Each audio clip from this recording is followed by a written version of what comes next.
Hi, this is Asa, and welcome to my audio experience.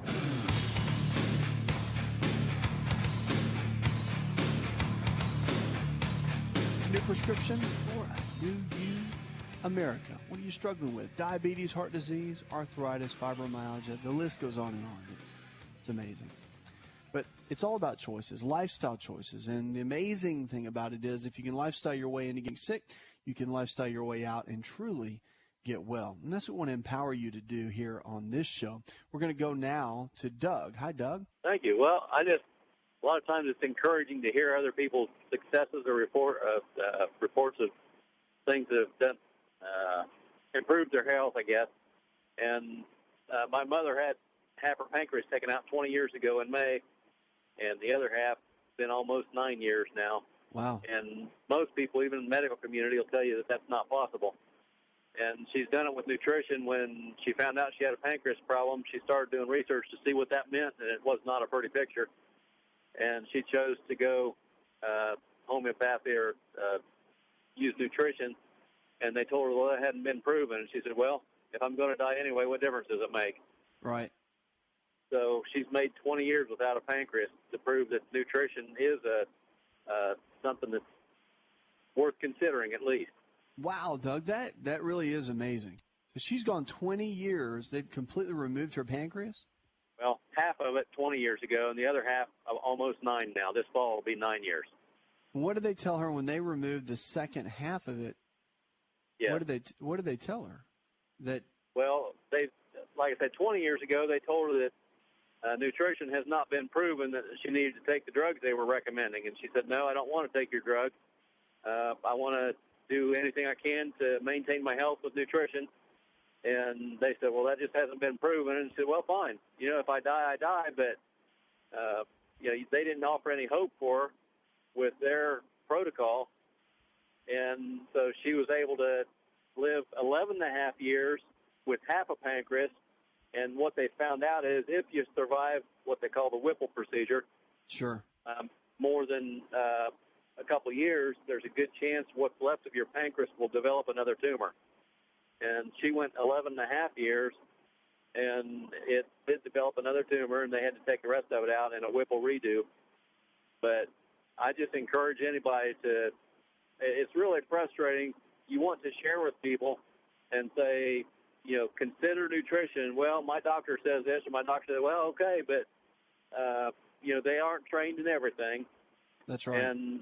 And if you hear of other people's success or whatever, I just want to encourage people to at least consider nutrition, good nutrition, on the road traveling tonight, coming through an area, and just heard you for the first time. And I thought, well, I wanted to pass that encouragement on, people to take charge of your health. Don't be drinking the high fructose corn syrup and all the things that are making us fat and sick and whatever. But take responsibility and eat healthy and turn your life around. No, I think, Doug, that's just a great point. I'm glad you called in to share that, because so many people sometimes get on the fence and they don't know who to listen to and who to believe. And our physicians that we have, we're all trained a certain way.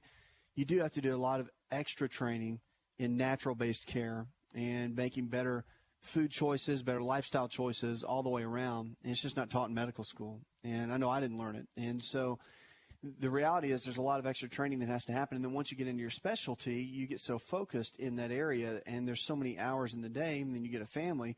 People just don't have time to study the extra to go into more of the natural-based care. And so, yeah, I'm glad that your mom went that route. It sounds like she's doing great. That is fantastic to hear that story. And I know that encouraged someone else too. And the body is amazing. It can regenerate, even function very well, if you give it the right raw materials to do that. So the answers are out there. And it really comes down to prevention. It comes down to not ever letting your body get to the point where things can break down at that level too. And that's only learning ahead of time. A lot of people don't learn, and they have to learn during the process, I'm sure, like she did. But she jumped in and said, you know what, I'm gonna beat this regardless. I'm going to make the best choices I can that I know to do. And then look where she is today. She's thriving in the midst of having Whipple procedures and having her pancreas removed. It's just incredible. That's a great story. And you're right, it is about taking responsibility for your health and for your life, and not relying on other people. To get wisdom from your doctor, for those that are trained more than the average person, and understanding that, doing your own research, and being responsible for your own health and not relying on everybody else to do it. You can get guidance, but at the end of the day, it's going to be up to your choices and what you do every single day that can empower your health and empower your life. And that's just a great story. So tell your mom we said hi, and we're proud of her. We're big fans of her. I'll tell you, I am already, and I've never met her. So good to talk with you. 888-283-7272. That's 888-283-7272. Check us out on the web. There you'll find Facebook and Twitter as well. You can join and stay posted with everything going on within the show and all the growth and the live events that we have coming around the corner. So it's going to be a lot of fun. You want to jump in and stay tuned. Also, our free email newsletter. Let's go now to Robert. Robert, welcome to the show. How you doing, sir? Living well, as always. What's up? Everything is going okay. Well, no, everything ain't going okay. You know, I mean, no, Doc. I'm having some problems. I've been through a lot of stuff. Okay, 2 years ago, I had a brain tumor in my pituitary gland, and they went in and took it out. And I've been doing okay since then. You know, I had some problems. You know, along with that, you know, I had blood clot in my lung and had all kinds of stuff going on. You know, went through a lot of pain, and I went through a lot of stuff. But now that most of that's gone, you know, I'm doing a whole lot better. They give me medicine, but which I really can't take a lot of medicine because it, you know, don't do me good. And so I don't like taking prescription stuff if I can help it. And I was just wondering, is there anything that I can do to help myself? So you've done all the medicine without having to take, you know, Viagra and all that stuff. You know, and Cialis and all that. Yes, so I don't do well with that. You know, I've tried it, but I don't do well with it. Slowly, it built itself back up, and so I assume everything was getting better, but it's not getting better. You know, yeah. I went back about 2 months ago, and you know, he checked me again, and he did tests on me, and he said that things look good. And I told him, I said, well, there's something wrong, and then they sent me to a specialist in Chapel Hill. And I went up to him, and he did tests on me too, and then he wants to put me on shots, and I don't want to take shots either. Yeah, I got it. So you know, I don't want to do a lot of drugs and stuff if I can help it. Do you ever get erections? No, sir, I can't really. Well, I can, but it's not a firm one. And not a firm one. And what is your age? I'm 51. 61? Well, 50. I'll be 51 in October. 51. Okay. All right, let's do this. There are some options, and I'm going to tell you about those and some of the physiology behind it too, about erectile dysfunction and some of the reasons of what causes it, what you can do to potentially get out of it without having to take the medication. There are some natural options out there based on research, not just hearsay, and they can be very helpful. So why don't you do this? Hang tight, and we'll go into this commercial break, and we're going to talk more about erectile dysfunction, something that so many guys are dealing with. You're definitely not the only one. And we'll get into that when we come back. Hi, it's Asa. I'm giving you a copy of my best-selling book for free to help you in your health journey today. I'll pay for the book. All you do is just cover the small shipping and handling costs. Go to asarx.com and get your free book today.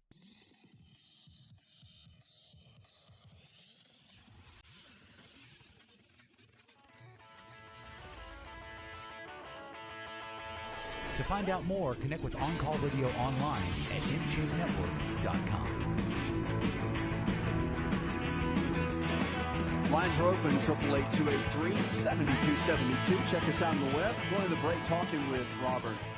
Talking about erectile dysfunction. Now, this is one of those topics that a lot of guys just don't want to talk about. And the reality is that there's so many men today that are dealing with it. I mean, it's becoming almost an epidemic in the country, and you go to see urologists and talk to your primary care physicians as well, and you will ask them, and a lot of guys are coming out and dealing with this. Guys with prostate issues.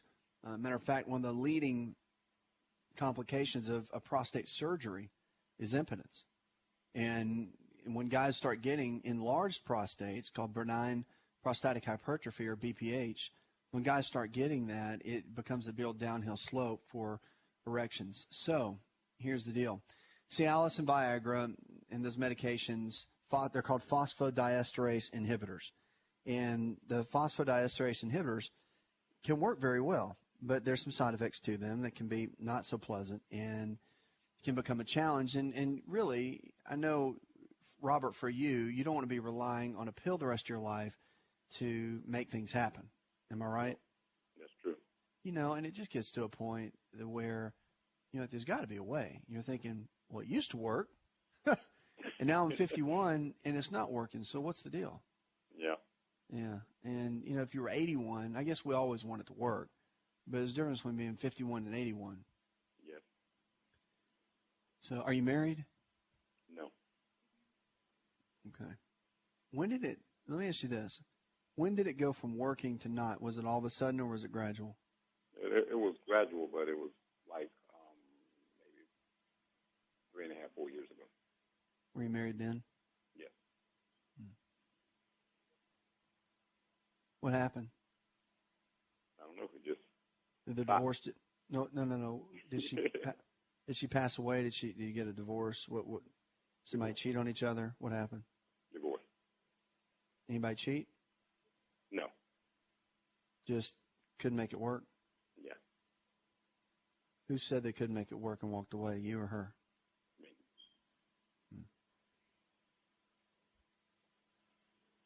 How long ago was that? About 7 years. The reason I'm asking that is not to dig too deep in your personal life, but the reason I'm asking that is because erectile dysfunction has two main components. It can be physiological and it can be psychological. Yeah. And there's a strong psychological component. It's usually about 70-30, 70 psychological, 30% physiological. And so usually if there's an issue, just know that somehow, some way there is, an issue in that area that's got to be worked on. And I'm not a counselor. I don't know what that is. That might be something you want to go talk with a pastor or counselor or someone that you trust and maybe start digging a little bit in there somehow, some way. Okay. I'm just letting you know that. I'm going to give you what research says can make things work better. But I'm just telling you as a friend that there is a strong component to that. And any doctor that doesn't tell you that, they're mistaken, or they're not taking the time to tell you that. They're just writing a prescription and moving on. It's big for erectile dysfunction. Let me tell you a quick example. A lot of guys that work a lot, they can. You'll see guys that come in their 40s and 50s. In the clinical setting, and you send the guy on vacation, like guys that work really hard, like a lot of hours. You send that guy on vacation. I've seen so many times where physicians, friends of mine, have done that, and the guy, it starts working again at the end of the vacation because of stress, and he's away from a lot of the life issues that he's facing. So stress plays a big role too. Now, from a natural perspective, several things are important. Number one, have you been diagnosed with anything? Any taking medicine for any kind of medical condition? Okay, I take, they got me on hydrocortisone. Uh-huh. That's the only medicine I take now. What's it for? What are you taking it for? Well, when she put me on it, I was having a lot of pain in my legs and in my arms, and that's what she put me on, and the pain went away. Did she say you had fibromyalgia? She might have. Okay. So just generalized achy pain, right? Yes. But see, like I said, 2 years ago I had surgery, okay, and they, went in and took the tumor out. And then a couple of weeks after that, I developed a blood clot in my lung. And then they put me on blood thinners. Right. And, to get the blood clot to go away. And eventually it did. And, but then I started having a lot of pain while I was going through that. And I used to hurt, day, night. It didn't matter. I hurt my legs, my arms. I used to have a lot of pain. Yeah. And my surgeon sent me to Chapel Hill. And I talked to a doctor, Sharpless, and she checked me and went over me and stuff. And then she come back and she told me, she said, okay, I'm going to give you some medicine to take. And she gave me, it's called hydrocortisone. Well, that's the generic name for it. No, it's just, it's cortisone. It raises cortisol in your body. I got it. Okay. And it lowers inflammation. That's what she put me on. And then when I started taking that, then the pain went away, and I haven't hurt anymore. But now right now I take it every day. But if I miss a dose, I can tell. I'll start feeling bad. And then she told me that if I start feeling bad, just increase the dosage a little bit and I'll get better. But as long as I take that medicine every morning, I'm fine the rest of the day. All right. I probably First could be I thought maybe, one time I asked the urologist, I said, well, could that be a cause? Could that, be affecting me in any way? And he said he didn't think it would. So, well, let me share a couple things with you. Okay, I don't have much time, but here, I could be on this call for 30 minutes actually, but I can't. Here's the deal: lowering inflammation in the body is what's going to help with the whole cortisone deal. Okay, the hydrocortisone that you're taking. So I'd encourage you to get a copy of my book, Empowering Your Health. Read through that. If you're not a big fan of following a new diet plan, look into it because it could be helpful to you. From erectile dysfunction, NO2 production, nitric oxide was up for a Nobel Prize, the guy that did a research on it, showing that it can help erection and also all kind of vascular ability, even with heart function in the body. Arginine, citrulline are the two amino acids that work together to produce the NO2 in the body. So you want to look up NO2 and the research on that. There are supplements they make for that. Also, tribulus can help with testosterone levels and also luteinizing hormone in the body. Can be very helpful. And working out with weights 3 days a week has proven to raise growth hormone levels, which can help with erections as well. But consistent cardio activity is a big component with all of these. Did you know that you can listen to the Asa Rx audio experience on Spotify and Pandora? For all the ways to watch and listen, check out our show page at asarx.com/experience.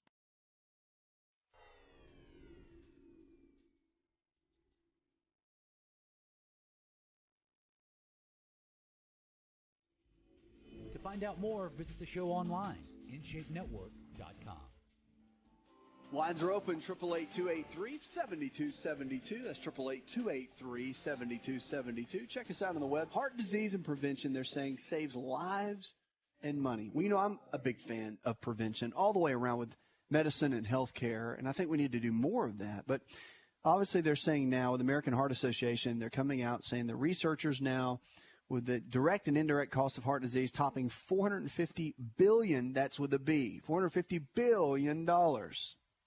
And ultimately, we can't afford not to, which was Dr. Weintraub, who's an MD and chairman of the committee, wrote in an AHA policy statement in a news release. The statement summarizes recent research on the value of heart disease prevention and calls for individuals at the local, state, and federal policymakers to take action as a sound investment in future financial and physical health of our country. And they're saying a couple of things about it, which I think are interesting. They're saying people don't often realize the power to stay healthy is in their own hands. Thank you, Dr. Weintraub. See, I knew everybody would catch on. So it's in the power of our hands. We've got to take responsibility for our health. He said, but it's not something many individuals or families can do alone. It takes fundamental changes from a society as a whole. It takes coaching. It takes a mental decision that you want to get well. It takes a shift in the parents, which will shift into the kids. And I'm telling you right now, if we as a country would jump in, we would change our lifestyle. We would teach our kids how to eat healthy. Then they would teach their kids, which would be your grandkids, and you would literally change a generation. I don't know about you, but I want to be a generation changer. I don't want to sit around and be sick and tired like my family members have been. Who's going to take a stand? Who in your family is going to break that genealogy line and is going to stick draw a line in the sand and say enough is enough? Because remember, we get sick for 3 different reasons. Genetics, number one. It's what we were handed down with. Okay, that's a small part of it. Then you got nutritional deficiencies, which we do to ourselves by eating the wrong kind of foods over and over again. And then toxicity from the environment, from the air that we breathe, the water we drink, the foods that we eat. So there's a toxic environment around us that we can control. And if we teach that to our kids, we create a better environment, better lifestyle choices, teach that to our kids, we're going to create healthier generations. And according to this study, will lower costs for heart disease. I mean, it doesn't take a rocket scientist to figure that out. So the real key is, in all of this, is to focus on what you can do, not what you can't do. That radical choices, radical changes in your life will produce radical results, but you have to be willing to do that. No one else will take responsibility for you but you. No one will. Your doctor won't, friends, family members, coworkers. no one can take responsibility for your health but you. And so you have to be the one to be proactive about your health. And they even said recently in an article that what's the best exercise? People, obviously got to eat healthy, but they're saying there's a great exercise for heart health that will help with the prescription. It's aerobic exercise and drop weight off the waistlines, but they're saying the anaerobic exercise in higher intensity is very good as well. So they're saying aerobic plus resistance is the optimal program. Dr. Timothy Church, who studies exercise and disease at LSU, Pennington Biomedical Research Center in Baton Rouge, he said the findings told Reuters in this that it's in line with other research on physical activity. The Duke University Medical Center in Durham, North Carolina, randomly assigned 196 overweight sedentary adults to 3 different exercise programs, and they each did resistance training 3 days a week, working out on 8 different weight machines, targeting upper and lower body muscles. The second group did 2 hours of aerobic training in the week on gym machines, the equivalent of about 12 miles of walking and jogging. More than 1/4 of the exercisers dropped out of the study during the 8-month exercise, but in the end, the colleagues analyzed the pre-exercise and post-exercise status of these folks. And on average, people in the weight training group who completed the exercise program gained about 1.5 pounds and slimmed their waistline. The aerobic group lost an average of 3 pounds and half an inch from their waist, but both contributed to better heart prevention outcomes. So exercise does play a role, and I think that the combination of weights and cardio together, the aerobic and the anaerobic together, is your best bet. It really is in all the research, but you don't have to go for a long period of time. People think you have to go for an hour, 2 hours every day. It's not. If you could spend 30 minutes, you could do 20 minutes. Now that is, when I say high intensity, it means that you don't rest a lot in between sets. It means that you might do a set of bench press, and then you rest 30 seconds, and then you're doing your next set of bench press. So by the time you're done, you are sweating like a wild man or wild woman, and then you do your cardio at the very end. So 20 minutes of weights, you could do 10 minutes of high-intensity cardio, like an elliptical, or put the incline way up on the treadmill, and you can just walk that on an incline of like 10.0, 11.0. So whatever you've got to do to keep the intensity up, that type of exercise is what's going to produce the best benefit. It's going to give you lean muscle tissue. It's going to protect your joints, make them stronger, make the bones strong, increase bone density, and it's going to increase your heart health.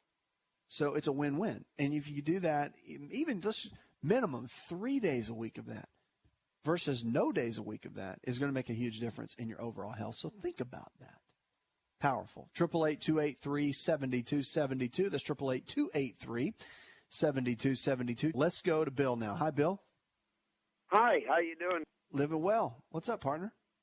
Well, let's see if we can make this a little bit of fun and a little bit of serious. Let's do it. I got stuck with listening to you because I always, for 15 years, been listening to George Norrie and Art Bell. And the only thing I can get in Southeast Missouri was you guys and WLAC. That's great, though. And then I started paying attention, and I thought, that guy really knows what the hell he's talking about. So that's what I said. We're going to try to make this a little bit of fun, but serious. I'm 72 years old. All right. I've retired 4 times, quit doing that. Back in the television production business for Tea Party. I own a big recording studio, doing all kinds of music. In fact, a lot of times people come over here from your place, and I know pretty much everybody that's in your place. Okay. I was on the road for about 25 years. I worked with everybody, just about everybody there is. The old ones. Right. But my body is unbelievably resilient. It just does not quit, even at 72 years old. I mean, I can start bleeding, and it'll quit in about 5 minutes. I have had a prostrate problem for about 20 years. Thought I was going to die last week, but it turned out my heart was fine. What I had was pneumonia. And then they gave me, let me see what the hell it is. amoxicillin. Okay. But I've been taking Flomax for years, and that works. It seems to work. I also take a couple of pills a day of, saw palmetto. But what my real problem is, I wake up in the middle of the night and I've got cramps in my legs. And somebody said it's calcium, so I started taking calcium. Okay. Did it help? I'm taking calcium 600 plus vitamin D or something. I don't know whether that's going to work or not. Well, I mean, since you've been taking it, have you noticed a difference? Now, you only get cramping at night when you're sleeping. Is that right? Yeah, and I'll wake up in the middle of the night and I'll stretch my legs out and, oh, my God, everything starts cramping up and I got to get out of bed and walk around for 5 minutes. Right. And that stops the cramps. Well, where do I go here? Is there anything better than this Flomax?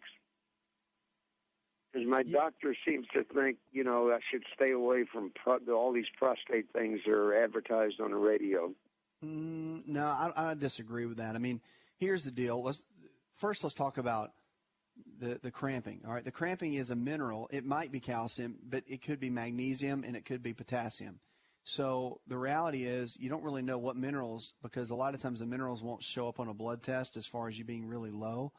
And when you start getting the cramping and all that, it could be just low enough to be causing that at night. And you use up a lot of your minerals during the day, and they can be burned up, and then you're not getting them nutritionally from your foods, and it can cause the cramping at night. So a good rule of thumb is to do some form of green vegetables, at least a good serving of them, at least 2 meals a day.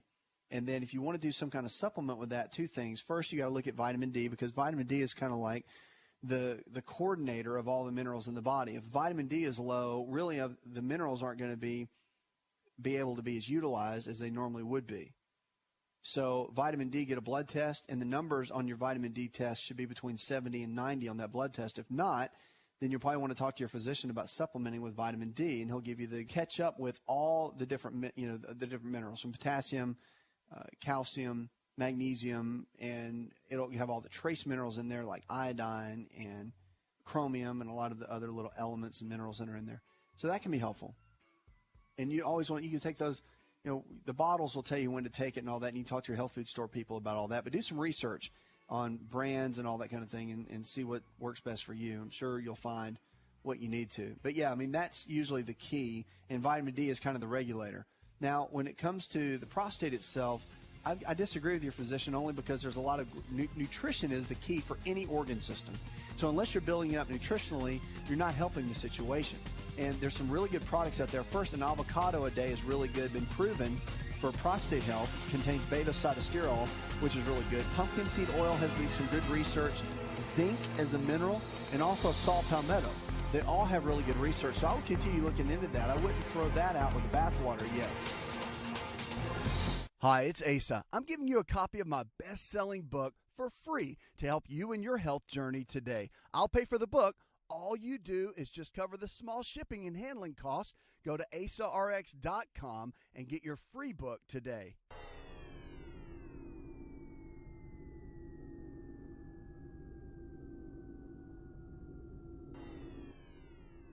Connect with On Call Radio and watch On Call TV at InShapeNetwork.com.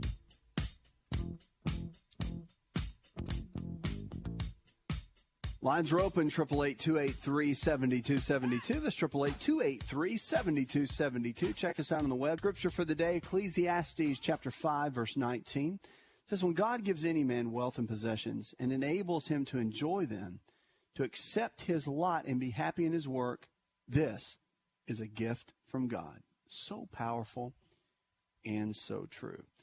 Kids get extra calories, they're saying now, from foods outside the home. So even though parents may be trying to make a better environment in the home, they're getting it more on the outside. U.S. children are eating more, and the extra calories often come from foods eaten while they are away from home, whether it's at friends or school or whatever. So overall, children eat about 180 to 200 calories more a day than children did decades ago, according to a study by Jennifer Pott, a doctoral student at the University of North Carolina, Chapel Hill. We found that kids eat a relatively constant level of calories at home. But in addition to that, kids are eating an increasing number of calories outside the home.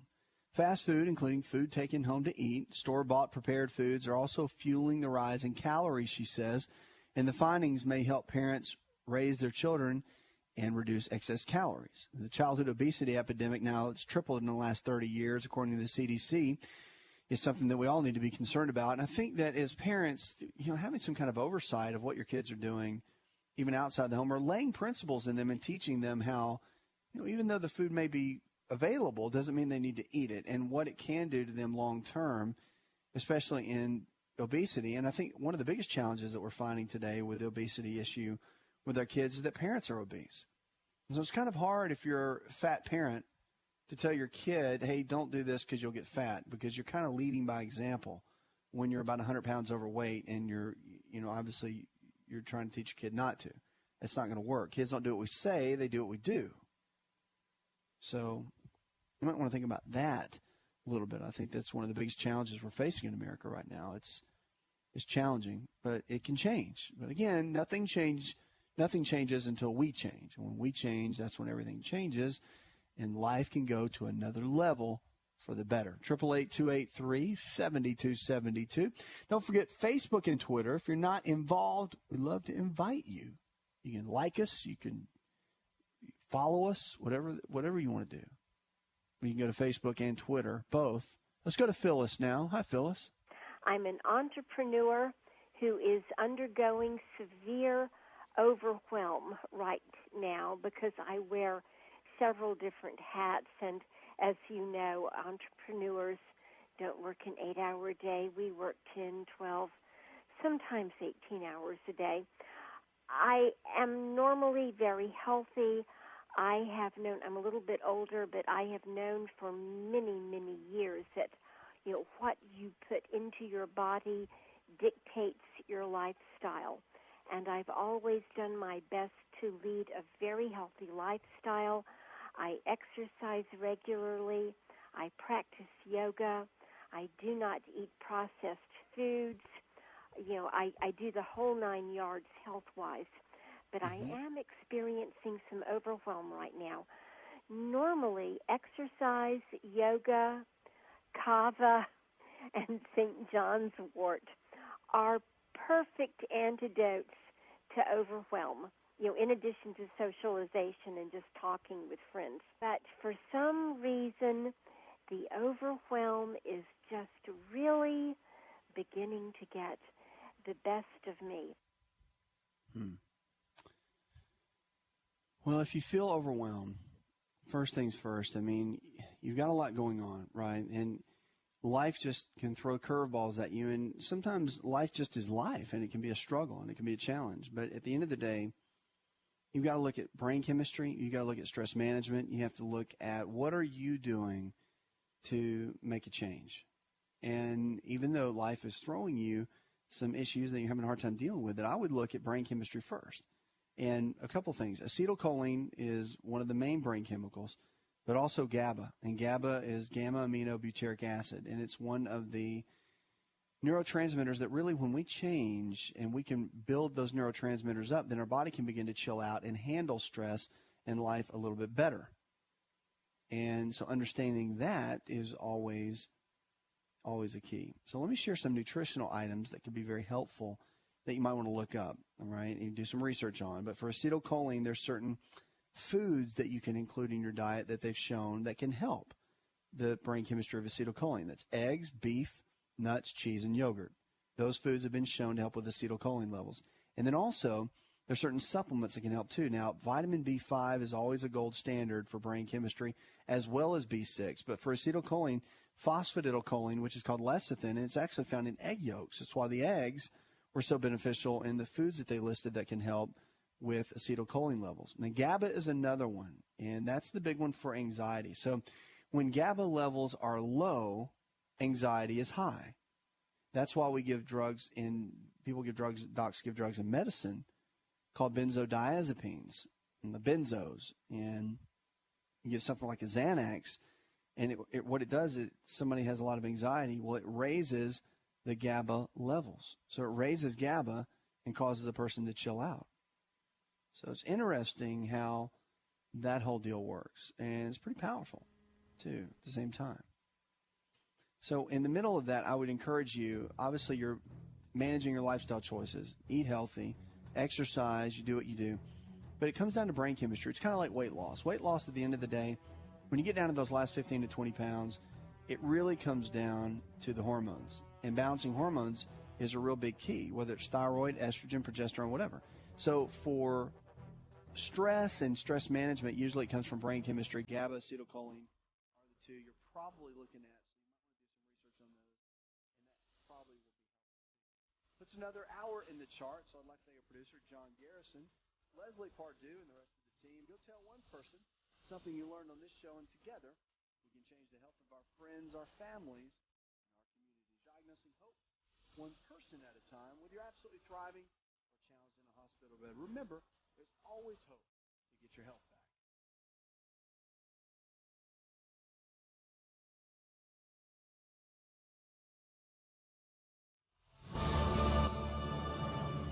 Did you know you could listen to the Asa Rx audio experience on Spotify and Pandora? For all the ways to watch and listen, check out our show page at asarx.com/experience. Hi, it's Asa. I'm giving you a copy of my best-selling book for free to help you in your health journey today. I'll pay for the book. All you do is just cover the small shipping and handling costs. Go to asarx.com and get your free book today. This episode is over, but check episode notes for links to products and services you've heard about on this episode. Thanks for listening and subscribing. Please share the Asa Rx audio experience with others and stay in touch by giving us your comment or review.